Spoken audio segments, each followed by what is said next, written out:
Hello friends, good morning সবাইকে। আজকে সকাল সকাল আমি আমার একটা নতুন ব্লগে তোমাদেরকে ওয়েলকাম করছি। সবাই তোমরা কেমন আছো? অনেক সকালে উঠি নাই, আজকেও একটু লেটেই উঠেছি।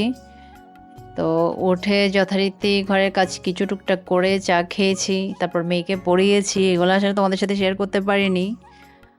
আসলে হয়েছে কি, কিছুদিন ধরে বেশ কিছু কাপড় চোপড় অগোছালো রয়ে গেছে। তো এখন ভাবলাম আজকেও আমার মেয়ের স্কুল বন্ধ, তো ভেবেছি যে এগুলো একটু আজকে গুছিয়ে রাখি।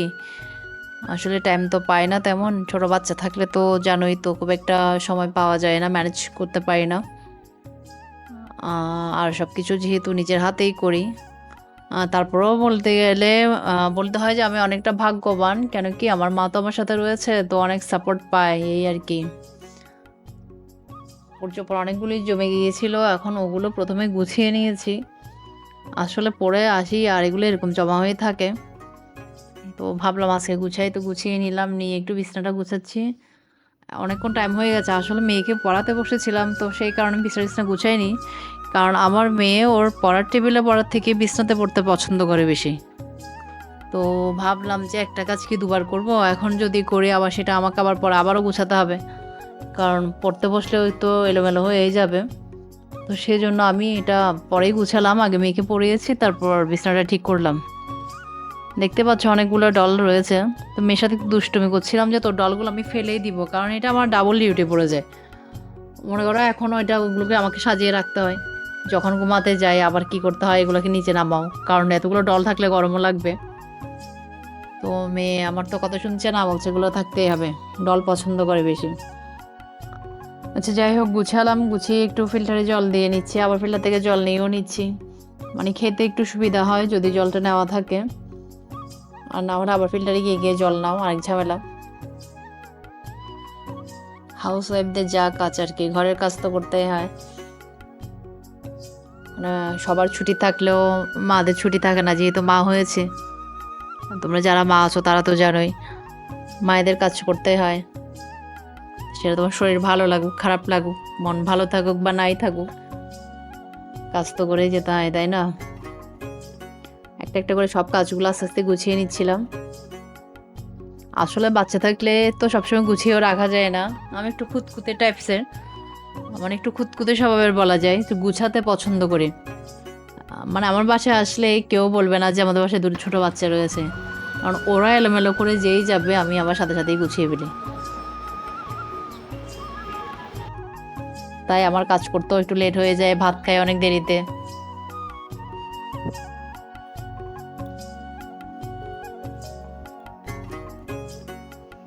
শুধু তো নিজে খেলে হবে না, গাছদেরকেও একটু দিতে হবে, তাই এখন এসে গেলাম একটু গাছে জল দিয়ে নিচ্ছি।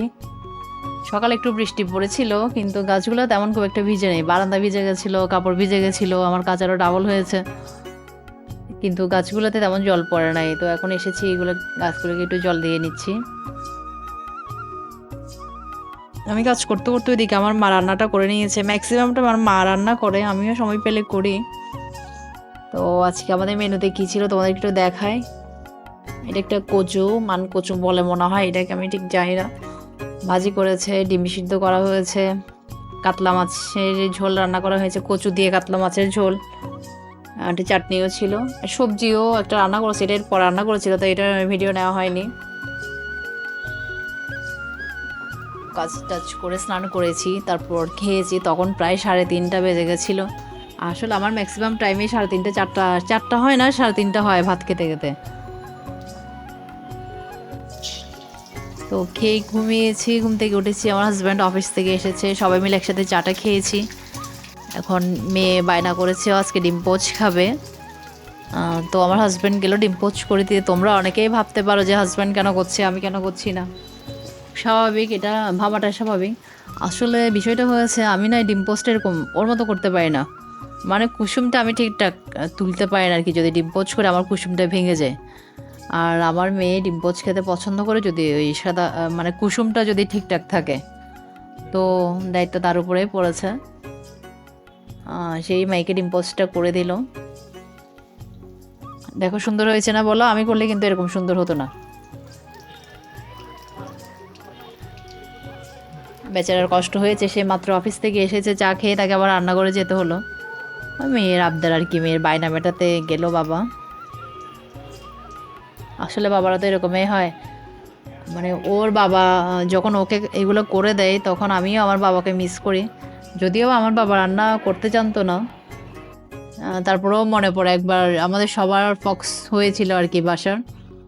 তো রান্না করার মতো কেউ ছিল না, আমার বাবা ওইটা কি ফলে মাছ না কি একটা বলে, ওটাকে একদম রান্না করেছিল অনেক ঝোল টোল দিয়ে। মানে ওর বাবা যখন ওকে করে দেয় তখন আমিও আমার বাবার কথা মনে করি আর কি, আমার ভীষণ মনে পড়ে। রান্না করতে জানতো না, তারপরেও এটা অনেক কষ্ট করে দিয়েছিল, যেহেতু সবাই অসুস্থ হয়ে পড়েছিল একসাথে। আচ্ছা যাই হোক, যেটা দিন চলে গেছে ওটা তো আর ফিরে আসবে না, বাবার আত্মার শান্তি কামনা ছাড়া আর তো কিছুই করার নেই। মেয়ে খেতে বসেছে, তখন দেখলাম ওর ভাইও গিয়েছে। এমনিতেই দুইটাই যুদ্ধ লেগেই থাকে, এখন দেখি আবার বোন ভাইকে খাইয়েও দিচ্ছে। ভালো লাগে তাই না বলো, এরকম দেখতে ভাই বোনের ভালোবাসা। যুদ্ধ করে আবার একটা একটাকে খাইয়েও দেয়, একটাকে ছেড়ে থাকতেও পারে না। ওইদিকে আমার মাসি বসেছিল কাঁঠাল ভাঙতে, আসলে কাঁঠালটা ভেঙে নিচ্ছিল, ওই কাঁঠাল এনে 3-4 বার আনা হয়েছে, কিন্তু আমি না খেতে পারি না, আমার পেটে ব্যথা উঠে যায় কাঁঠাল খেলে। তো পছন্দের ফল হওয়া সত্ত্বেও আমার ভাগ্যে জোটে না। ওই দিন একটাই আমি ট্রাই করেছিলাম, মানে 3-4 বার আনার মধ্যে একটাই শুধু খেয়েছি। কি মিষ্টি লাগছে দেখো, দুটা একটা একটাকে খাইয়ে দিচ্ছে।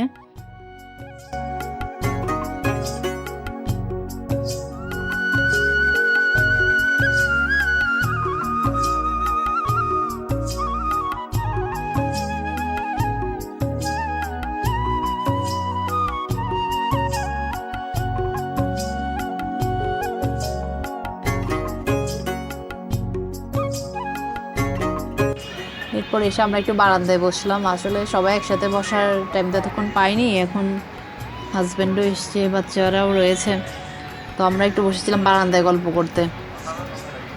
করছিলাম, আবার মেয়েকে চুলটাও বেঁধে দিচ্ছিলাম। এটা আমার প্রত্যেক দিনের একটা ডিউটি, সন্ধ্যা আগে করে মেয়েকে চুল বেঁধে দিতে হয়। ছোটবেলায় আমার মাও আমাদের 3 বোনকে, আমরা 3 বোন, তো আমাদেরকে এভাবে চুল বেঁধে দিত। প্রত্যেক বৃহস্পতিবার আসলে আমাদেরকে আলতা পরিয়ে দিত। ছোটবেলার দিনগুলো কতই না ভালো ছিল, এখন আমাকে এগুলো করতে হয়।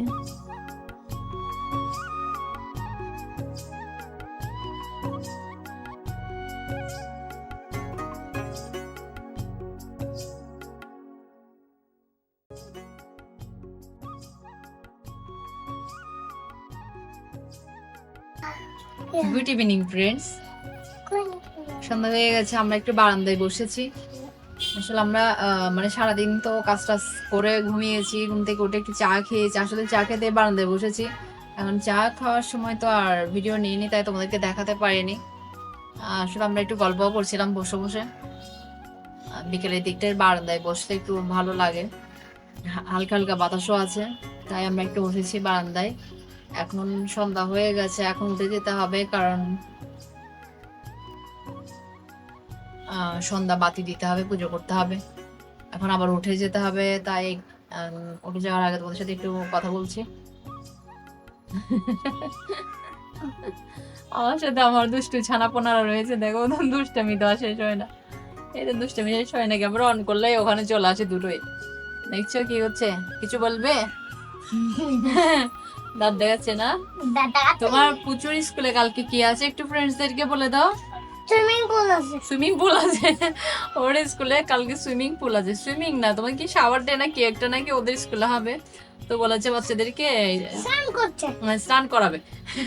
বলেছে বাচ্চাদেরকে স্কুলের ড্রেস না পরিয়ে অন্য এমনি নর্মাল কোনো একটা ড্রেস দিতে, তো আবার একটা এক্সট্রা করে ড্রেসও দিতে বলেছে। হ্যাঁ যেতে বলে, সেটা বলছে ওকে বলে স্নান করাবে, শাওয়ার ডে পালন করবে ওরা, বলছে ওকে স্নান করাবে। বেশ খুশি, জল ধরতে পারবে, সেজন্য খুব খুশিও আজকে। এরপর একটু সন্ধ্যা পুজোটা দিয়ে নিলাম, মানে একটা পজিটিভিটি কাজ করে আর কি, ধূপধুনো দিলে ভালোই লাগে। প্রতিদিন এগুলা দিয়ে থাকি, তোমাদের সাথে কখনো শেয়ার করা হয় আর কখনো হয় না। আসলে সারাদিন দেখাতে গেলে তো অনেক কাজে থাকে, এতগুলো তো আর শেয়ার করা যায় না। তো ফ্রেন্ডস, আজকের মতো ভিডিওটা আমি এখানেই শেষ করছি। যদি ভালো লাগে তো লাইক কমেন্ট শেয়ার করো, আর একটু আমাকে সাপোর্ট করো, সাবস্ক্রাইব করে দিয়ে চ্যানেলটাকে যারা এখনও করোনি। তো পরের ব্লগে আবার দেখা হচ্ছে। সবাই ভালো থেকো, সুস্থ থেকো। টাটা।